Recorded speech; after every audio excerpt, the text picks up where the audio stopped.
नमस्कार, वंदे मातरम। आज हम लोग बात करेंगे प्राचीन भारत में महिलाओं की स्थिति को लेकर, क्योंकि आजकल आप जान रहे हैं कि इस समय बहुत चर्चा हो रहा है। बल्कि प्राचीन भारत में महिलाओं की स्थिति न कहकर अगर मैं कहूं कि भारतीय सनातन शास्त्रों में महिलाओं की स्थिति को लेकर हम विमर्श और चर्चा करेंगे तो वह ज्यादा उपयुक्त होगा। क्योंकि आज के समय में सनातन धर्म महिलाओं के विषय में क्या कहता है, इसको लेकर एक षड्यंत्र के तहत पूरा का पूरा गिरोह सक्रिय है। कई सारे गिरोह सक्रिय हैं जो कुछ भी बोलते रहते हैं और कहते रहते हैं। तो अगर सनातन धर्म महिलाओं के बारे में क्या कहता है, इसको लेकर बात करनी है तो आपको ज्यादातर वैदिक संहिताओं की ही बात करनी पड़ेगी, क्योंकि सनातन धर्म का निर्धारण वैदिक संहिताओं से होता है, महाकाव्यों से या कविताओं से नहीं होता, कहानियों से नहीं होता। ठीक है ना, ध्यान से समझ लीजिए। अगर सनातन शास्त्र महिलाओं की स्थिति को लेकर क्या कहते हैं तो इसको लेकर आपको वैदिक संहिताओं का अध्ययन करना पड़ेगा, क्योंकि वैदिक संहिता ही सनातन धर्म के नियम कानून का निर्धारण करते हैं, न कि महाकाव्य या फिर कवियों के द्वारा लिखी गई कविताएं। अब बाद में कोई कवि ने अगर महिलाओं के बारे में कुछ लिखा, किसी महिला कवि ने कुछ लिखा, तो उससे सनातन शास्त्र महिलाओं के विषय में क्या कहता है या भारतीय संस्कृति क्या कहती है, इसका निर्धारण नहीं होता। भारतीय संस्कृति या भारतीय समाज महिलाओं को लेकर क्या कहता है, यह निर्धारण करने के लिए आपको वैदिक संहिताओं का अध्ययन करना पड़ेगा। और बिना उसको पढ़े फालतू की बातें करना एक षड्यंत्र के तहत आप करते हैं, ऐसा माना जाएगा। तो उन जो षड्यंत्रकारी हैं उनकी बातों को सुनने से पहले आप लोगों से विनम्र प्रार्थना है कि वैदिक कालीन युग में या फिर वैदिक संहिताओं में महिलाओं की स्थिति का क्या वर्णन है, इसको लेकर आप मेरी यह बात ध्यान से सुने। तो आपको मैं यह इतना बता देना चाहता हूं कि प्राचीन भारतीय संस्कृति के स्वर्णिम काल वैदिक काल को माना जाता है।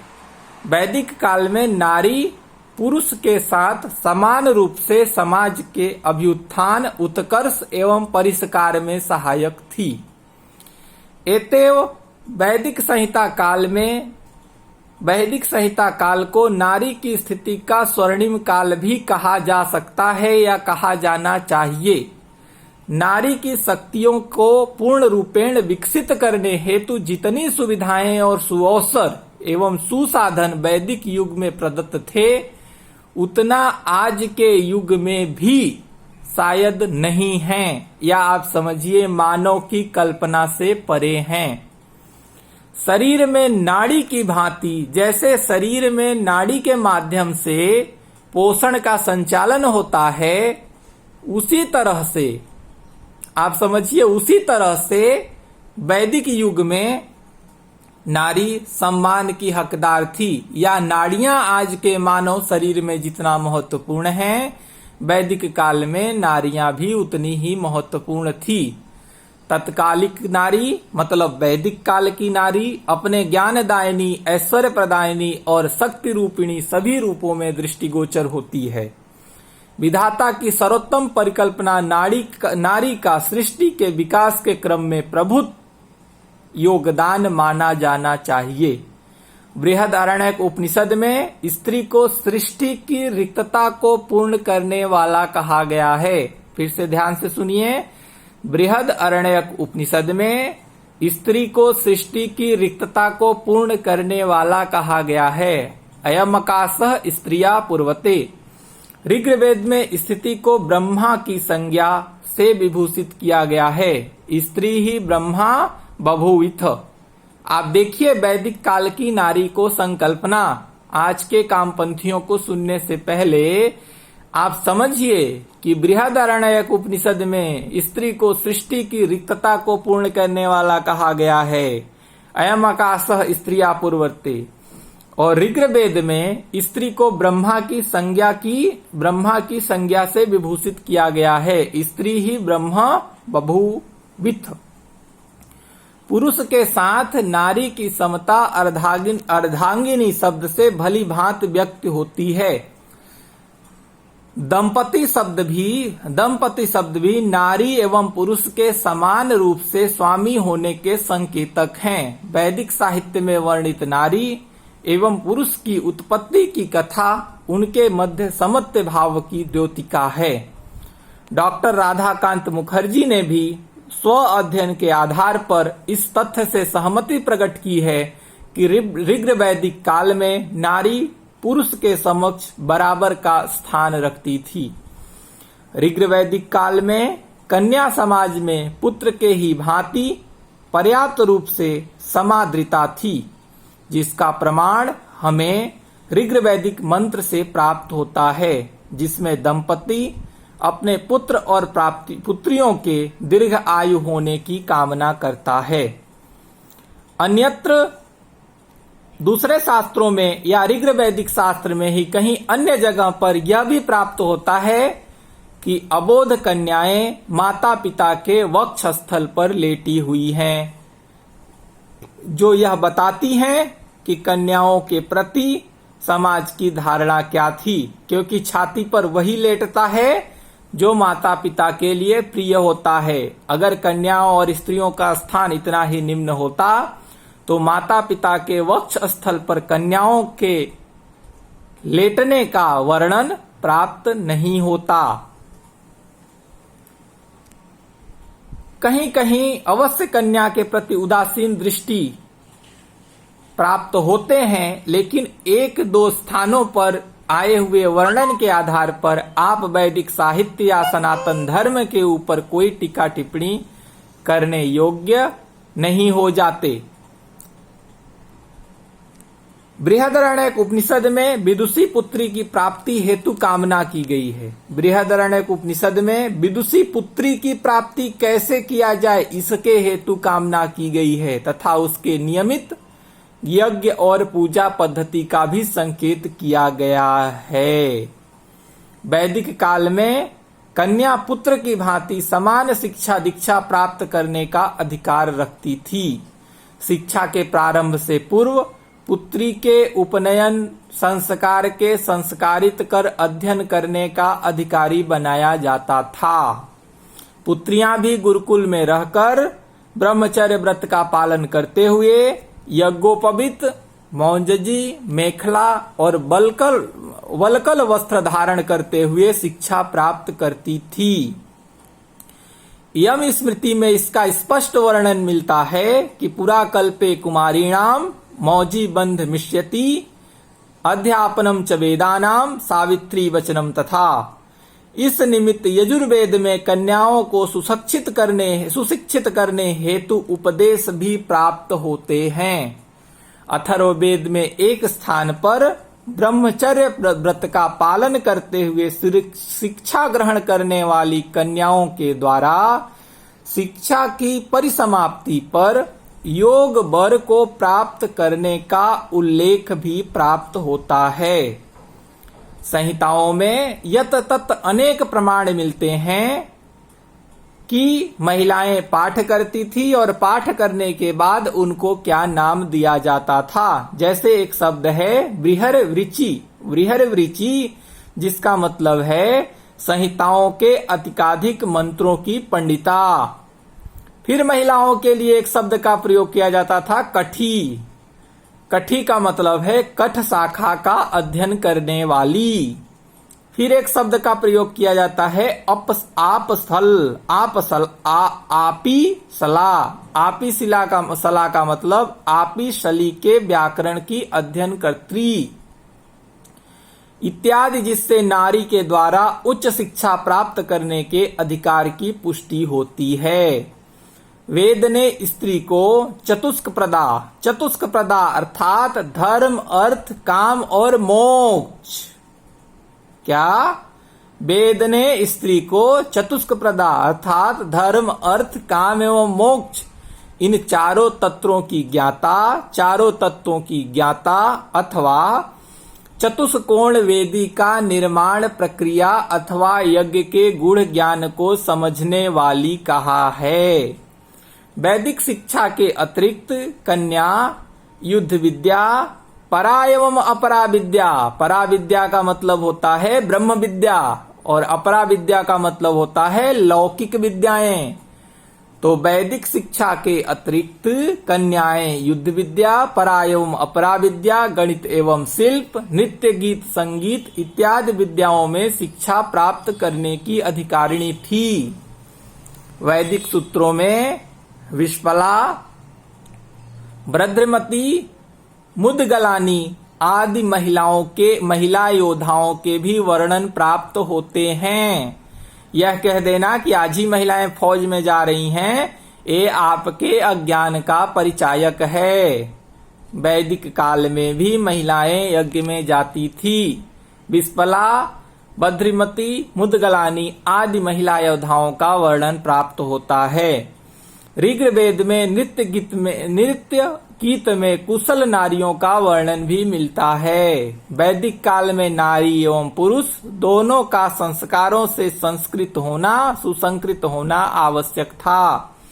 कतिपय संसार जो आज मात्र पुरुष वर्ग के लिए आरक्षित हो गए हैं, उस दौर में ऐसा नहीं था। उस दौर में नारी एवं स्त्री एवं पुरुष दोनों के समान अधिकार थे। कन्या की शिक्षा के प्रति उदार दृष्टिकोण के कारण उनका उपनयन संस्कार से संस्कारित होना भी आवश्यक ही नहीं बल्कि अनिवार्य माना जाता था। कन्याएं यज्ञोपवीत धारण कर ज्ञान अर्जन हेतु गुरुकुलों में निवास करती थी। यज्ञोपवीता नारी का उल्लेख ऋग्वेद संहिता में प्राप्त होता है। अथर्ववेद संहिता में भी नारी के उपनयन एवं वेद अध्ययन के अधिकारों का समर्थन प्राप्त होता है। वैदिक काल में बौद्धिक क्षेत्र में नारी के उत्कृष्ट स्थिति अनेक साक्ष्यों के द्वारा प्रमाणित होती है। तत्कालीन अनेक मंत्र दृष्टा ऋषिकाओं का उल्लेख वैदिक वाङ्मय में प्राप्त होता है। ऋषियों की भांति भी ऋषि कन्याएं भी ऋचाओं का निर्माण करती हुई दृष्टिगत होती हैं, जो इस तथ्य का पोषक है कि नारियों को वेद मंत्रों के अध्ययन एवं सृजन से विरत नहीं रखा गया, बल्कि वह भी वेद अध्ययन और वेद साहित्य के सृजन में समान रूप से सहयोगी थी। वैदिक काल में स्त्री के जीवन पर्यंत नैष्ठिक जीवन व्यतीत करते हुए ब्रह्मवादिनी अर्थात ब्रह्मचारिणी रहने की पूर्ण स्वतंत्रता प्राप्त थी। उस काल में स्त्रियों के दो भेद प्राप्त होते हैं, जिसमें एक को ब्रह्मवादिनी और दूसरा को सद्योवाह कहा जाता था। सद्योवाह वह नारियां थी जो अपने ब्रह्मचर्य आश्रम पर्यंत मतलब ब्रह्मचर्य आश्रम तक विद्या ग्रहण करती थी। फिर विद्या ग्रहण करने के बाद वेद अध्ययन करने के लिए अधिकृत थी। उसके बाद विवाह के उपरांत वो महिलाएं धार्मिक संस्कार एवं पूजा पाठ को संपन्न करते हुए अपने दायित्व का पूर्ण निर्वहन करती थी। ब्रह्मवादिनी नारियां वो थी जो शिक्षा के सर्वोच्च शिखर पर जाने हेतु स्वतंत्र थी। वे वैदिक ऋचाओं के अध्ययन के साथ साथ मंत्र दर्शन, ऋचा सृजन, मीमांसा जैसे गूढ़ विषयों के अध्ययन हेतु अपना जीवन समर्पित करती थी, जो आजकल की स्त्री अध्ययन नारी अध्ययन पढ़ने वाली महिलाएं भी नहीं करती हैं। उनसे ज्यादा एडवांस और शिक्षित ये महिलाएं हुआ करती थी। इसका वर्णन वैदिक संहिताओं में प्राप्त होता है। फिर से एक बार सुन लीजिए। ब्रह्मवादिनी नारियां शिक्षा के सर्वोच्च शिखर पर जानने हेतु स्वतंत्र थी। वे वैदिक ऋचाओं के अध्ययन के साथ साथ मंत्र दर्शन, ऋचा सृजन, मीमांसा जैसे गूढ़ विषयों के अध्ययन हेतु अपना जीवन समर्पित करती थी। ऋषिकाओं की पदवी नारी समाज के लिए सुलभ थी, क्योंकि वैदिक संहिता काल में मंत्र दृष्टा नारियों मतलब वैदिक काल में मंत्र दृष्टा जिन जिन नारियों का वर्णन है उनका नाम सुन लीजिए। अदिति, इंद्राणी, लोपामुद्रा, सिक्ता निमावरी, जुहू, सूर्या सावित्री, रोमशा, कक्षीवान, वाक अम्भृणी, सची पौलोमी, शाश्वती अंगिरसी, घोषा काक्षीवती, श्रद्धा कामायनी, मैत्रेयी आदि महिलाओं का उल्लेख प्राप्त होता है, जिन स्त्रियों ने वैदिक ऋचाओं का साक्षात्कार किया और इनके द्वारा रची गई वैदिक ऋचाएं वेदों में मौजूद हैं। सम्यक रूपेण शिक्षित नारियां तत्कालीन समय में पुरुषों की भांति ही अध्यापन कार्य भी करते हुए अध्यापिका, आचार्य, उपाध्याय, उपाध्यायी आदि पदों को भी सुशोभित करती थी। अतः शिक्षा के क्षेत्र में उन्हें पूर्ण स्वतंत्रता और समानता के अधिकार प्राप्त थे। सनातन दर्शन में, प्राचीन सनातन दर्शन में भेदभाव होता था, ऐसा कहना मूर्खतापूर्ण है। श्री पीएच प्रभु एवं श्री पीएस धर्मी ने भी स्व अध्ययन के आधार पर इस तथ्य के प्रति अपनी सहमति प्रकट की है। वैदिक संहिता काल में चूंकि नारियां वेद अध्ययन के लिए स्वतंत्र थी, अतः उन्हें पुरुषों के समान यज्ञ करने के अधिकार भी प्राप्त थे। अथर्ववेद में एक स्थान पर नारी को यज्ञ में भाग लेने, यज्ञ करने तथा दूसरों को यज्ञ कराने के लिए भी अधिकृत किया गया था, इसका वर्णन प्राप्त होता है। इसके अतिरिक्त अनेक स्थलों पर पति पत्नी द्वारा संयुक्त रूप से संपादित अनुष्ठान के विवरण भी प्राप्त होते हैं। ऋग्वेद के 10वें मंडल का 114वां सूक्त भी नारी की यज्ञ करने के जन्म सिद्ध अधिकार की पुष्टि करता है। कामपंथियों, ऋग्वेद के 10वें मंडल का 114वां सूक्त भी नारी के यज्ञ करने के जन्म सिद्ध अधिकार की पुष्टि करता है। तैत्रेयी ब्राह्मण में कहा गया है कि गृहस्थ को पत्नी के बिना अकेले यज्ञ करने का अधिकार नहीं है।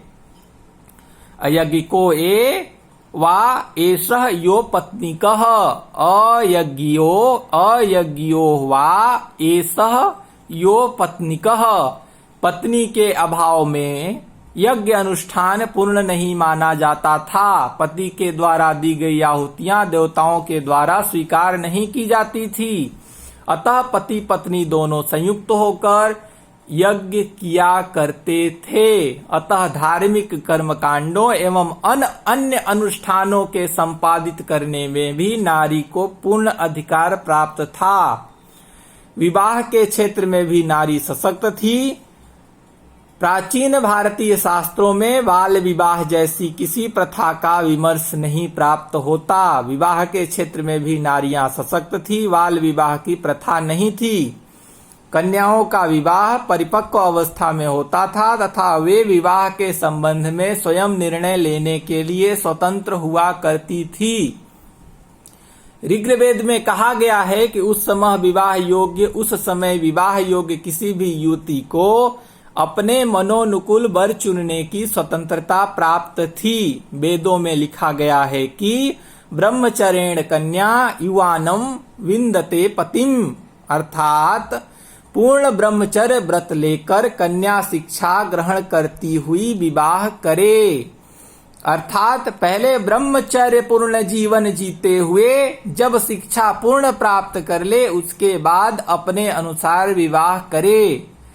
श्री मधु शास्त्री ने भी अपने अध्ययन के आधार पर इस तथ्य की पुष्टि की है कि क्षत्रिय समाज में स्वयंवर की प्रथा प्रचलित थी, जिससे यह ज्ञात होता है कि कन्या का विवाह प्रौढ़ावस्था प्राप्त करने के पश्चात होता था, जब वे इस निर्णायक क्षेत्र में निर्णय लेने में सक्षम हो जाती थी कि उनका पति बनने योग्य कौन है या कौन होगा।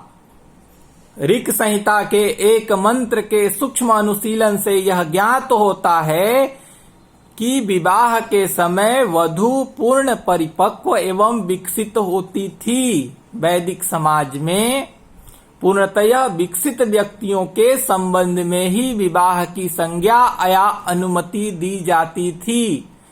अल्प विवाह, बाल विवाह का वर्णन नहीं किया गया है कहीं भी। ये होता ही नहीं था तो वर्णन कहां से किया जाता।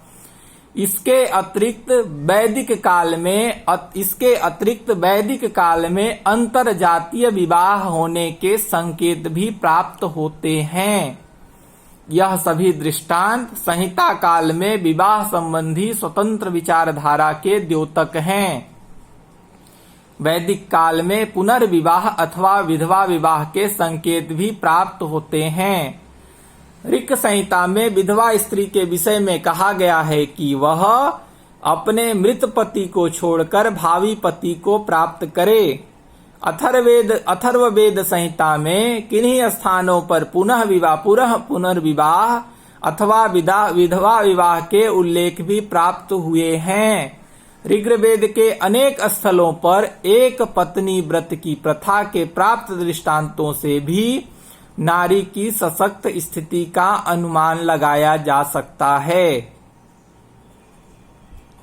ठीक है, ऋग्वेद में अनेक स्थल पर स्त्रियों के प्रति अत्यंत उदार दृष्टिकोण के भी परिचय प्राप्त होते हैं। नियोग प्रथा जैसी प्रथाएं भी अस्तित्व में थी।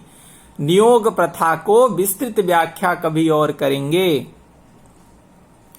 जो बताता है कि भारतीय सनातन शास्त्र और सनातन धर्म स्त्रियों को लेकर कितने गतिशील थे।